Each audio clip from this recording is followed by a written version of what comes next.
Just for that word. Gonna copy strike him. Yo! Can we copy strike PewDiePie's latest video? Like right now?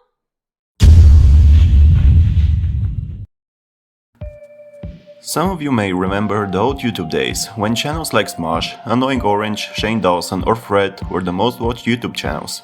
Those were the times way before the current most influential YouTubers like Mr. Beast, I'm gonna spend the next 50 hours buried alive in this coffin, Penguin Zero, or as he's named on Twitch, Moist Critical, before the time of Logan Paul or KSI.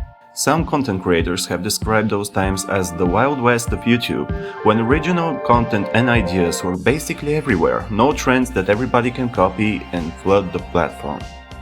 There are many YouTubers that bear the title legendary, but few are those that stand strong today, uncontested by time, creators that made what YouTube is today. Now I'm sure that many names may come across your mind right now, but one figure stands above them all, and that's PewDiePie, the king of YouTube. PewDiePie's real name is Felix, born in Gothenburg, Sweden in 1989. His first channel on the platform is not the PewDiePie channel, but one called Pewdie. The reason for the creation of the second channel that we all know today is because he forgot his password and didn't know how to use the forgotten password button. In the period 2010-2014, the main content that he produced on his channel included gameplay commentaries on the games Happy Wheels. Yes, very well, fuck it. I don't even know what we're doing. Front flip. But Dad, what's a backflip? Don't question me! And Amnesia. And I have a really busy day today, so I don't have time to like go back and play through everything. So and I know you guys want a video, something to do, which skyrocketed his channel, but also a series of vlogs that were called Fridays with PewDiePie. So yeah, leave a rating what you think, and I'll make more of these. This is burning my face. I'll see you in a second. Speaking about the series Fridays with PewDiePie, we were also introduced to his two pugs, Edgar and Maya. In the 35th episode, he celebrates his 1 million subscriber goal reached. Just as a side note, Marcia and Felix found each other on YouTube. On the 15th of August 2013, he surpassed Smosh to become the #1 most subscribed channel on YouTube. Also in 2013, he held a competition in which the winners got a shoutout on his channel, some among them were Davi504 and Jacksepticeye. In the same year, PewDiePie got the first media post about him from the New York Times, stating that he makes over $4 million a year for just playing video games.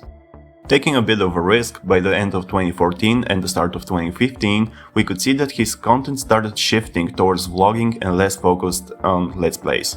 In 2015, we could also see Marcia more often in his videos doing cute couple stuff, I guess. Oh, you're gonna make a tower. Make a tower. Go left. Yes, that's right. That's right. That's not right! You call that right, woman? No! No! No! Until you Hold it! Hold it! Another achievement to note is that his channel is the first one to pass the 10 billion view count. By the end of 2015, he started the productions of Scary PewDiePie, which later premiered in 2016. Speaking of 2016, in January, Felix formed a partnership with Maker Studios, which were behind Scary PewDiePie, and created a subnetwork in which his friends joined, which was so-called Rebel Mode. Some among them were Marcia, Markiplier, Ken and Jacksepticeye. In December, PewDiePie expressed his frustration with YouTube and the companies failing to understand the struggles that come with choosing to be a content creator, making a series of videos in which he states that at 50 million subscribers he is going to delete his channel. He did manage to reach the milestone and YouTube granted him a custom-made play button. He did delete his channel, but not the PewDiePie channel, but a smaller one he just created. We saw PewDiePie rise to be YouTube's greatest star, but setting foot in 2017 is the start of his toughest moments as a YouTube content creator and for the website as a whole. Right from the get-go, we get into the controversies, with the first one being in January, when he hired two paid actors from Fiverr to hold a sign with anti-Semitic text, which by Felix's words, the video had the purpose to reveal how crazy the modern world is and the platform as a whole. In the following weeks, PewDiePie got painted as a white supremacist by his fellow YouTubers and media outlets, but also gained his greatest rival at the time, which was the media called Wall Street Journal. Felix was dropped by Revel Mode and his second season of Scary PewDiePie multiplayer with Jacksepticeye got cancelled. The mentioned events caused the first so-called apocalypse, in which some of the major companies stopped the cash flow pouring straight to YouTube, thus changing how ads worked and which videos were allowed to have ads on them in the first place. In April, he started streaming on Twitch, with his channel gaining a large viewership of over 60,000 people on his first stream. With which mentioned, we can jump to the second controversy that happened in 2017, which was while he streamed the game PUBG. While playing, he got shot in the game, and from sheer frustration of getting killed, he called the enemy player the N-word. With regret being written all over his face once the word came out of his mouth, it was too late. The roller coaster from the start of 2017 has returned. In 2018, PewDiePie has shifted away even more from gaming and more focused on his episodes You Laugh You Lose, I Asked You last week, with content being more focused on engaging with his viewers. Later in 2018, he started another line of videos called The Pew News. Adding to the list of controversies, in May he once again gained the public's attention with calling the female streamers on Twitch Tots in one of his reaction videos, in which the public could see the female streamer's tendency to sexually arousing clothing and demeanor. I don't have a problem with it. Oh my god, you see what happens? This is so annoying. Stupid Twitch thoughts. The backlash he received was mainly from the content creator Alinity, as she copyright striked the video she did not like. While doing so, she received criticism from other YouTube creators and her fellow streamers on Twitch. Just for that word. Gonna copy strike him. Yo! Can we copy strike PewDiePie's latest video? Like right now? One thing that many agree that it's plainly stupid is one of his meme uploads in July, making fun of Demi Lovato and her drug addiction. For his misfortune, the meme was uploaded as she was taken to the AR for OD. As before he received criticism for this, he apologized and deleted the meme.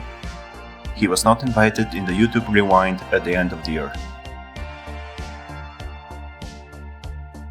Turning over a new page of his journey in 2018 and 2019, he was the first YouTuber to reach 100 million subscribers after publicly stating that he's going to raise T-Series, an Indian YouTube channel that promotes music videos and Indian television series.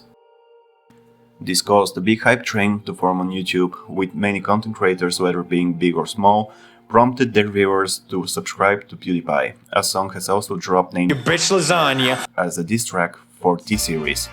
The song featured the YouTuber Party in Backyard. PewDiePie was the first person to ever hit 100 million subscribers in August of 2019. Felix had to ask his audience to stop the subscribes to PewDiePie meme because although out of his control, people started vandalizing statues, memorials, and things started getting out of hand. Thus the meme ended. After this, he started to upload Let's Play videos once again, mainly the game being Minecraft. Other things that happened in 2019 is that he got banned in China after giving his opinion on the events that happened in Hong Kong, comparing the president of China Xi Jinping to Winnie the Pooh. Now not being as active on the platform, still uploading videos but not as consistently as before. He has lost his first place as most subscribed YouTuber, with MrBeast taking the lead with over 150 million subscribers. Okay guys, I tried speedrunning his story on YouTube. I missed on purpose some facts, so I just could speak about them at the end of the video. For me, and I'm sure for many people out there, viewers and content creators alike, I think PewDiePie's achievements overshadow almost all of the achievements of the other content creators, not only because of his success, but also because alongside with other OG creators like Smosh, Ryan Higa and many more, he has laid the foundations and carved the path on which we are now walking. We got to see the life of a man changing over the years, with his content shifting, getting the girl of his dreams, Marcia, which is now his wife by the way. We got to see not only him but his audience grow, not only as a number, but people growing as a whole, with a large fan base sticking up to him even in his toughest moments.